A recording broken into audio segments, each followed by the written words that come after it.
ဒီမိမ3ယောက်ရဲ့ဆွဲလန်းမှုတွေကြားကနေလွတ်မြောက်ဖို့အတွက်ကျွန်တော်တေချာစတိုက်ပြီးတေးချင်းအောင်ဆောင်ခဲ့တာကျွန်တော်ချန်ရှင်းဆိုတာတစ်ချိန်ကဒီခေတ်ကြီးရဲ့အငင်းပွားပွဲမရှိတဲ့တဏှာကြီးတူပေါ့နောက်ခံမိသားစုလည်းမရှိကံကောင်းမှုတွေလည်းမပါခဲ့ပဲလက်ထဲက3ပေအရှိဓာတ်တစ်လက်ထဲနဲ့တင်လောကရဲ့မတရားမှုမှန်သမျှကိုရှင်းလင်းပြီးတိုင်းလောကရဲ့ထိတ်ဆုံးကိုတက်လန်းခဲ့သူပါလောကကြီးကကျွန်တော်ကိုလှုပ်ဝက်ကောင်းကင်ပုံရဲ့ဓာတ်ရှင်သခင်ထောင်စုနှစ်တစ်ခုမှာတယောက်တာပေါ်တဲ့ပါရမီရှင်ဓာတ်လောကရဲ့တက်ရှိကြောက်တိုင်ကြီးလို့တင်စားကြတယ်ဒါပေမဲ့အဲ့ဒီမိမ3ယောက်ကတော့အဲ့ဒီကြောက်တိုင်ကြီးကိုသူတို့တယောက်ထဲပိုင်ဆိုင်ရမယ့်ယတနာတစ်ခုလို့သဘောထားခဲ့ကြတာသူတို့တယောက်ချင်းစီဟာခြေတစ်ချက်ဆောက်လိုက်ရုံနဲ့တလောကလုံးကို3ခါလောက်တုံခါသွားစေနိုင်တဲ့စွမ်းထက်သူတွေဖြစ်ပေမဲ့ကျွန်တော်အပေါ်မှာပဲဆွဲလန်းစိတ်တွေပုံပေါ်ထားကြတယ်အမြင့်ဆုံးပလင်ပေါ်မှာစံမြန်းတဲ့ဧကရီမင်းသမီးဖန်ချန်းကကျွန်တော်အတွက်ဆိုရင်သူမရဲ့မောင်မှန်မိတန်3000ကိုတောင်ဆွတ်လွတ်ဖို့ဝင်မလေးတလို့အင်ပါယာကြီးပြိုလဲမဲ့အရေးကိုတောင်ဂယုမဆိုင်ပဲကျွန်တော်ဘေးမှာတစ်သက်လုံးနေချင်ခဲ့တာမောင်မိုက်တဲ့အင်အားစုအားလုံးကိုအုပ်ချုပ်တဲ့မိစ္ဆာမလူအိုချင်းချင်းကလည်းကျွန်တော်အတွက်ဆိုရင်တရားတော်ဘတ်တော်သားအားလုံးကိုတက်ဖြတ်ပြီးတလောကလုံးနဲ့ရန်သူဖြစ်ဖို့အသင့်ပဲပြီးတော့ကျွန်တော်ရဲ့ဆရာဖြစ်သူယွန်ဝေရွှမ်းကတော့အေးဆက်လာတဲ့ကောင်းကင်ဘုံကရေခဲပြင်ကြီးလိုပဲသူမနှစ်ပေါင်း300လုံးစောင့်ထိန်လာခဲ့တဲ့ကျင့်စဉ်နှလုံးသားကိုဖျက်ဆီးပြီးကျွန်တော်နဲ့အတူကျင့်စဉ်တူတူလေ့ကျင့်ဖို့ဆန္ဒရှိခဲ့တာဒါပေမဲ့ကျွန်တော်ကတော့အရန်ကိုပင်ပန်းနေပါပြီအဆုံးမရှိတဲ့ပတ်သက်မှုတွေနဲ့အသက်ရှူချက်လောက်တဲ့တန်ရောစင်တွေကတစ်ချိန်ကဓာတ်တစ်လက်ထဲကိုပဲအာယုံစိုက်ခဲ့တဲ့ကျွန်တော်ရဲ့နှလုံးသားကိုညှိုးနှွမ်းစေခဲ့ပြီး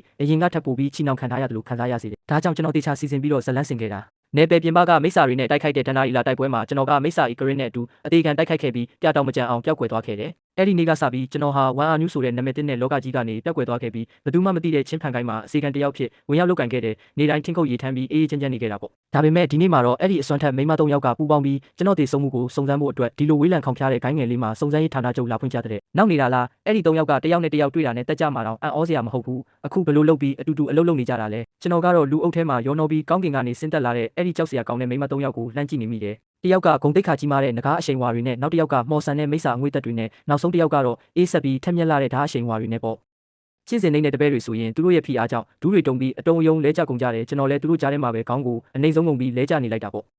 အလင်းတန်း3ခုဟာလေ့ကျင့်ရေးကွင်းပြင်ပေါ်ကိုဆင်းသက်လာပြီးအလင်းတွေပျောက်သွားတဲ့အခါအလွန်လှပတဲ့အမျိုးသမီး3ယောက်ကိုတွေ့လိုက်ရတယ်ဖန်ချန်းကတလောကလုံးကိုအမိတ်ပေးနိုင်တဲ့အရှိန်ဝါရှိပြီးလူအိုချင်းချင်းကတော့အရာအလုံးကိုကစားစရာလိုသဘောထားတဲ့ကိုဟန်မျိုးနဲ့ယွန်ဝေရွှမ်းကတော့လော်ကီနဲ့မသက်ဆိုင်တယ်လို့အေးဆက်တည်ငြိမ်နေတယ်ဂိုင်းသားတွေကဧကရီမိစ္ဆာအရှင်နဲ့နတ်သမီးတို့ကိုကြိုဆိုကြပေမဲ့ဖန်ချန်းကတော့သူတို့ကိုတစ်ချက်တောင်လှည့်မကြည့်ပါဘူးသူမရဲ့အကြည့်တွေကလူအုပ်ကြီးကိုဝေဝေကြည့်နေတယ်ကျွန်တော်ကတော့ခေါင်းကိုပုံငုံထားပြီးမြေကြီးထဲသာဝင်သွားခြင်းစိတ်ပေါက်နေမိတယ်ဒါပေမဲ့ကံကြမ္မာကကျွန်တော်ဘက်မှာမရှိခဲ့ပါဘူးသူတို့3ယောက်စလုံးရဲ့ဆူရှားတဲ့အကြည့်တွေကကျွန်တော်ရဲ့ရိုးရိုးရှင်းရှင်းမျက်နှာပေါ်မှာပဲကွက်တိလာနာကြတယ်ကျွန်တော်လန့်သွားပြီးနောက်ကိုတလန်းဆုပ်မိသွားတယ်လျက်စီးအသွင်ပြောင်းကျင့်စဉ်ကိုတုံးပြီးထွက်ပြေးရတော့မလားတောင်တွေးမိသွားတာဂိုင်းချုပ်ကသူတို့ကိုခရီးဥချိုပြူပြီးအနားယူကိုပြောပေမဲ့ဖန်ချန်းကတော့ငြိမ်သက်စွာနဲ့အကြည့်ကိုလွှဲလိုက်တယ်လူအိုချင်းချင်းကတန်းဝင်နေပြီးယွန်ဝေရွှမ်းကတော့ကျွန်တော်မျက်နှာကိုခဏလောက်ကိုကြည့်နေပြီးမှအကြည့်လွှဲသွားတယ်ကျွန်တော်တက်ပြင်းရှည်ကြီးချလိုက်မိတယ်တေမင်းနဲ့လက်တကန်းအကွာကပြန်လာရတယ်လို့ပဲနေခဲ့ဦးအခုမှအေးသွားတဲ့ကျွန်တော်နှလုံးသားကလေပင်နာထိပြန်တက်လာပြန်ပြီးအဲ့ဒါကျွန်တော်ဆရာယွန်ဝေရွှမ်းပြောလိုက်တာပါကျွန်တော်ခေါင်းမော့ကြည့်လိုက်တော့သူမကကျွန်တော်ကိုစိုက်ကြည့်နေတာတွေ့လိုက်ရတယ်ဖန်ချန်းနဲ့လူအိုချင်းချင်းအပါဝင်လူတိုင်းရဲ့အကြည့်တွေကကျွန်တော်စီပြန်ရောက်လာပြန်ပြီနတ်သမီးကခေါ်နေတယ်လေဘာရက်လုံနေတာလဲသွားတော့ဟုတ်ကဲ့အခုသွားပါပြီနတ်သမီးပါများမိန်ကြားခြင်းလို့ပါလဲခင်ဗျာနင့်နာမည်ဘယ်လိုခေါ်လဲကျွန်တော်နာမည်က1 hour news ပါအသက်ဘယ်လောက်ရှိပြီလဲ18နှစ်ပါဘာဖြစ်လို့ချင်းဖန်ကိုင်းကိုရောက်လာတာလဲကျွန်တော်မိသားစုကဆင်းရဲလို့ပါမိဘတွေကဂိုင်းထဲဝင်ရင်ထမင်းဝဝစားရမယ်ဆိုလို့လာခဲ့တာပါနတ်သမီးလင်ရွှမ်းကဘယ်တော့မှစပြီးဒီလိုတောသားလေးတွေကိုစိတ်ဝင်စားသွားတာလဲအစီကံလို့ချင်းရင်ငါနန်းတော်မှာလူချောတွေအများကြီးရှိတယ်ဘာလို့ဒီလိုထုံထိုင်းတဲ့လူကိုရွေးနေတာလဲလို့ဖန်ချန်းကမေးလိုက်တယ်သူတို့ကကျွန်တော်ကိုနှိမ်ချနေတယ်လို့နဲ့တယောက်နဲ့တယောက်အကဲခတ်နေကြတာဒီမိမ3ယောက်စုံပြီးဆိုရင်စကလုံးတိုင်းမှာဓာတ်သွားတွေပါနေတယ်လို့ပဲနင့်စီကဘာလို့ထင်းနှံ့တွေရနေတာလဲအဲ့ဒီစကားကြားရတော့ကျွန်တော်စိတ်ထဲမှာမြင်းပေါင်း1000လောက်ပြေးလွှားနေတယ်လို့ပဲကျွန်တော်ကနေတိုင်းထင်းခုန်နေတာပဲထင်းနှံ့ရမှာပေါ့ဒါကိုအသိဉာဏ်ရှိတဲ့သူတိုင်းသိတာပဲနတ်သမီးကိုပြန်လျှောက်တင်ရရင်ကျွန်တော်ကထင်းခုတ်တဲ့အစီကံတယောက်မို့လို့ပါထင်းခုတ်တာလားဒါဆိုဟိုဘက်ကဓာတ်ဆန်းတက်တဲ့ကြောက်တုံးကိုသွားဖြတ်ကြည့်စမ်းသူတကယ်ပြောနေတာလားအဲ့ဒီကြောက်တုံးကအတွင်းစီးတပည့်တွေဓာတ်ရှိန်ဝါဆန်းတက်ဖို့သုံးတာအရန်ကိုမာတာတာမန်လက်နက်တွေနဲ့ဆိုရင်အစင်းကြောင်းတောင်မထင်ဘူးအခုကျွန်တော်လိုအစီကံတယောက်ကိုအဲ့ဒါသွားဖြတ်ခိုင်းနေတာလားသူကျွန်တော်ကိုတက်တက်မဲ့ပညာပြနေတာပဲဖြစ်ရမယ်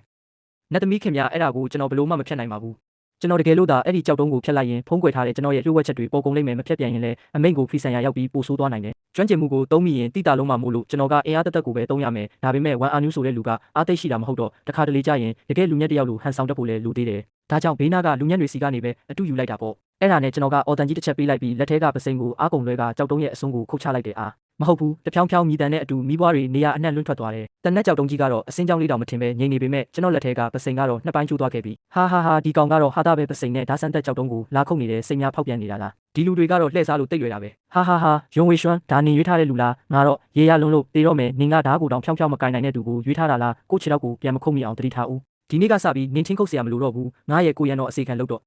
ဘာကိုရန်တော့အစီခံဟုတ်လားကျွန်တော်ဘာမှတော့မတုံ့ပြန်နိုင်သေးခင်ဇလန်းကတလွဲတွေဖြစ်ကုန်ပြီ ဖန်ချမ်းနဲ့လူကိုချင်းချင်းတို့ကဒေါသတကြီးနဲ့ကန့်ကွက်ကြတယ်မဖြစ်နိုင်တာယွန်ဝေရွှမ်းဘာကိုဆိုလိုတာလဲဘယ်ကမှမသိတဲ့ဒီဒေါသလေးကနင့်နားမှာကတ်နေဖို့အခွင့်အရေးမရှိဘူးငါလဲဒါကစိတ်ကူးညံ့တယ်လို့ထင်တယ်ဒီကောင်လေးကကြည့်ရတာလူပုံစံပဲတခြားတယောက်ယောက်ကလွတ်လိုက်တဲ့သူရှို့ဆိုရင်ရောဘယ်လိုလုပ်မလဲငါသူ့ရဲ့ဝိညာဉ်ကိုအရင်စစ်ဆေးကြည့်ပါရစေဒုက္ခပဲမိစ္ဆာအရှင်လူအိုချင်းချင်းကကျွန်တော်ဝိညာဉ်ကိုစစ်ဆေးမယ်ဆိုရင်ကျွန်တော်ရဲ့အသက်ရှူနှုန်းထိန်းချုပ်တဲ့ပညာနဲ့ရုပ်ဖြတ်ပညာတွေကသူမကိုဘလို့မှလှည့်စားနိုင်မှာမဟုတ်ဘူးနေငါရှိမှရင်သူ့ကိုတတ်ချင်တာလားလို့ယွန်ဝေရွှမ်းကမေးတယ်မဟုတ်ပါဘူးငါကနင်းမျက်စိကျနေတဲ့လူတစ်ယောက်အကြောင်းကိုသိချင်ရုံတင်ပါသူ့ဝိညာဉ်ရဲ့ရတာကဘလို့နေမလဲလို့လည်းသိချင်မိတယ်နင်းဘလို့တောင်တတိရှိရတာလဲငါ့ကိုမရှိဘူးလို့မှတ်နေတာလားဒီနေရာကငါအုပ်ချုပ်မှုအောက်မှာရှိတာအခုဒီအစီကံကိုငါပိုင်ပြီးသူ့ကိုနန်းတော်စီခေါ်သွားပြီးအပေါ်အိုးဆေးတဲ့နေရာမှာခိုင်းရမယ်ဒီမိမကတော့တကယ်ရက်ဆက်တာပဲသူထင်းခုတ်တာမြင်တော့ငါတငယ်ချင်းဟောင်းတစ်ယောက်ကိုတတိယသွားလို့ပါတငယ်ချင်းဟောင်းဆိုတဲ့စကားလုံးကိုကြားလိုက်ရတဲ့အခါတင်းမာနေတဲ့အခြေအနေကချက်ချင်းငြိမ်သက်သွားတယ်ကျွန်တော်ရဲ့တရုပ်ဆောင်မှုကအဖြစ်ပြောစရာမရှိဘူးလို့ထင်ထားခဲ့တာဒါပေမဲ့သူတို့နားမှာဆိုရင်တတိလက်လွတ်တစ်ချက်လေးလုံးမိယုံနဲ့ပေါ်သွားနိုင်မယ်လို့မထင်ထားခဲ့ဘူးလူအချင်းချင်းကကျွန်တော်စီလျှောက်လာတယ်သူမရဲ့လက်ချောင်းလေးနဲ့ကျွန်တော်မေးစေးကိုအသားအရအမောခိုင်းပြီးသူမမျက်လုံးတွေကိုကြည့်ခိုင်းတယ်ကြည့်ပါရစေဦးသူကဟိုလူနဲ့ဘယ်လောက်တောင်တူနေလို့လဲဆိုတာသူမရဲ့မျက်လုံးတွေကဝိညာဉ်ကိုစုပ်ယူတော့မဲ့ဝဲပြက်တစ်ခုလိုပဲကျွန်တော်ကခေါင်းငုံပြီးအသက်ကိုချမ်းသာပေးပါမိစ္ဆာအရှင်ကျွန်တော်မျိုးမဝင်ရဲပါဘူးလို့ပြန်ဖြေလိုက်တယ်ဖန်ချမ်းကအေးဆက်စွာနှာခေါင်းရှုံရင်ဟင်းမော့ချီဆန်းလို့အမိတ်ပေးတယ်ကျွန်တော်လည်းမတက်တာပဲသူမရဲ့ခံရလာတဲ့မျက်နှာကိုတဲတဲမော့ကြည့်လိုက်ရတယ်သူမရဲ့မျက်လုံးတွေကကျွန်တော်မျက်နှာကိုတလက်မချင်းစီအကဲခတ်နေပြီးမှအေးဆက်စွာဆုံးဖြတ်ချက်ချလိုက်တယ်မျက်နှာကလည်းမတူဘူးမျက်လုံးတွေကလည်းမတူဘူးသူထုတ်လွတ်တဲ့အရှိန်ဝါကလည်းလုံးဝကွဲပြားနေတယ်ယွန်ဝေရွှမ်းနေကလွန်းလုံးလို့ဝေဒနာဖြစ်နေတာပဲထင်းတုံတုံကတော့နင့်အတွက်သူနဲ့တူနေတာလားယွန်ဝေရွှမ်းကဘာမှပြန်မပြောဘဲဖြစ်နိုင်တာပဲလို့တီတီငြိမ်ငြိမ်ပြောလိုက်တယ်ဒါပေမဲ့လူကိုချင်းချင်းကတော့လက်မလျှော့သေးဘူး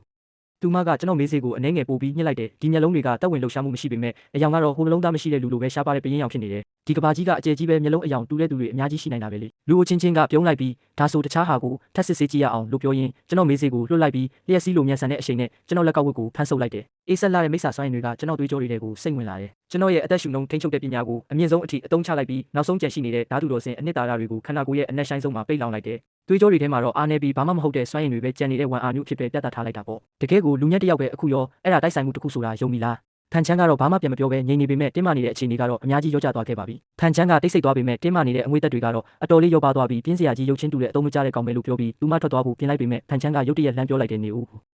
သူမကကျွန်တော်စီတဲတဲလျှောက်လာပြီးသူမရဲ့ငကားအိတ်ထဲကနေဓာဆွဲကြိုးတစ်ခုကိုထုတ်ယူလိုက်တယ်အဲ့ဒီဆွဲကြိုးကမြောက်ပင်လေကရေခဲပိုးချီနဲ့ရက်လုထားတာဖြစ်ပြီးရှေးဟောင်းချန်စာလုံးထွင်းထုထားတဲ့ဖြူစင်ချုံးမှုတဲ့ကြောက်စိမ့်တုံးလေးပါရှိတယ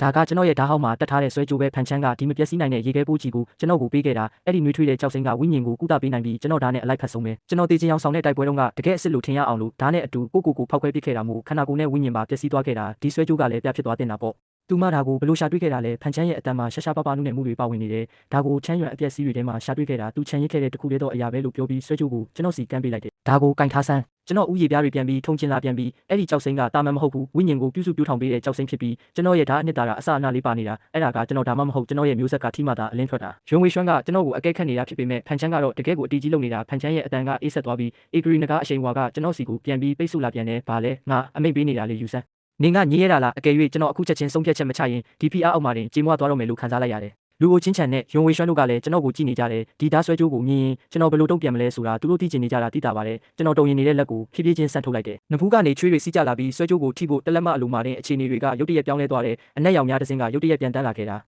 ာမျက်စိတမိတ်တွင်းမှာပဲကျွန်တော်ဘာမှစဉ်းစားချိန်မရလိုက်ဘူးလက်ကိုအားနဲ့ဆန့်ထုတ်ပြီးပြုတ်ကျလာတဲ့ဆွဲကြိုးကိုတပြိုင်နက်တည်းဖမ်းလိုက်တယ်ကျွန်တော်ကအားနဲ့ရုန်းကန်ပြီးအလွန်တလွဲပုံစံနဲ့ရှေ့ကိုတိုးလိုက်တာကြောင့်ဖန်ချမ်းရဲ့ခြေထောက်ကိုသွားတိုက်မိသွားတယ်အစိတ်လူးထားတဲ့အနက်ရောင်များကသူမရဲ့လေပင်ကိုဝဲသွားပြီးစပင်းတပင်ကိုဖြက်ကနောက်ကတိုင်မှာနက်နက်ရှိုင်းရှိုင်းဆိုင်ဝင်သွားတယ်အဲ့ဒီတိုင်ကချက်ချင်းဆိုသလိုမဲသွားခဲ့တာပေါ့အဲ့ဒီအချိန်မှာကျွန်တော်ကတော့ဖန်ချမ်းရဲ့ခြေရင်းမှာမှောက်လျက်သားလဲကျနေပြီးဓာဆွဲကြိုးကိုတင်းတင်းကြပ်ကြပ်ကင်ထားမိတယ်ကျွန်တော်ကဖန်ချမ်းရဲ့ခြေရင်းမှာမှောက်လျက်သားဖြစ်နေတော့မဲ့လက်ထဲမှာလည်းဆွဲကြိုးကိုအားနဲ့ဆုပ်ကင်ထားတယ်လက်ထဲကနေအေးဆက်တဲ့ခံစားချက်ကိုရနေပေမဲ့ထွက်ပေါ်လာရမယ့်အလင်းတန်းကတော့ပေါ်မလာခဲ့ဘူးအဲ့ဒါကကျွန်တော်လက်ထဲမှာတာမန်ကြောက်ခဲအကျိုးတစ်ခုလိုပဲငြိမ်သက်နေတဲ့ဘာတော့ပြန်မှုမှမရှိဘူးဒါဆိုသူမဟုတ်တာတကယ်ပဲပေါ့လို့အေဂရီကပြောလိုက်တယ်ဖန်ချမ်းရဲ့မျက်လုံးတွေကအလွန်ကိုရှုပ်ထွေးနေပြီးစိတ်သက်သာရမှုစိတ်ပြတ်မှုနဲ့အတူကြောက်ရွံ့မှုအရေးရောင်လေးတွေလည်းပါနေတယ်ဖန်ချမ်းကချက်ချင်းလဲလိုက်ပြီးလူသက်ချင်တဲ့အကြည့်တွေနဲ့အဝေးကိုစိုက်ကြည့်လိုက်တယ်တောအုပ်ထဲမှာရှာကြဆန်းအဲ့ဒီလောက်ကျန်တက်ဖြတ်သူကိုငါးစီခေါ်လာခဲ့အေဂရီရဲ့ကိုရန်တော်တွေနဲ့ဂိုင်းကအကြီးကဲတွေဟာတတိဝင်လာပြီးလောက်ကျန်သူနောက်ကိုပြန်ထွက်သွားကြတယ်ယွန်ဝေရွှမ်းကတော့အဲ့ဒီအရှုပ်ထွေးတွေကိုဂယုမဆိုင်ပဲကျွန်တော်ရဲ့ထူးဆန်းတဲ့အမူအရာကိုတတိထားမိသွားတယ်သူမရဲ့အေးဆက်တဲ့အကြည့်ကကျွန်တော်စီကြားရောက်လာတယ်ကျွန်တော်လဲကျသွားတဲ့ပုံစံကိုသူမကြည့်နေပြီးသူမရဲ့မျက်လုံးထဲကတန်တရားတွေကပိုပြီးနှက်ဆိုင်လာတယ်ကျွန်တော်ရဲ့လှုပ်ရှားမှုကအေဂရီကိုတွန်းထုတ်လိုက်ရုံတင်မကပဲတေးစေနိုင်တဲ့တိုက်ခိုက်မှုကိုပါရှောင်တိန်နိုင်ခဲ့တာ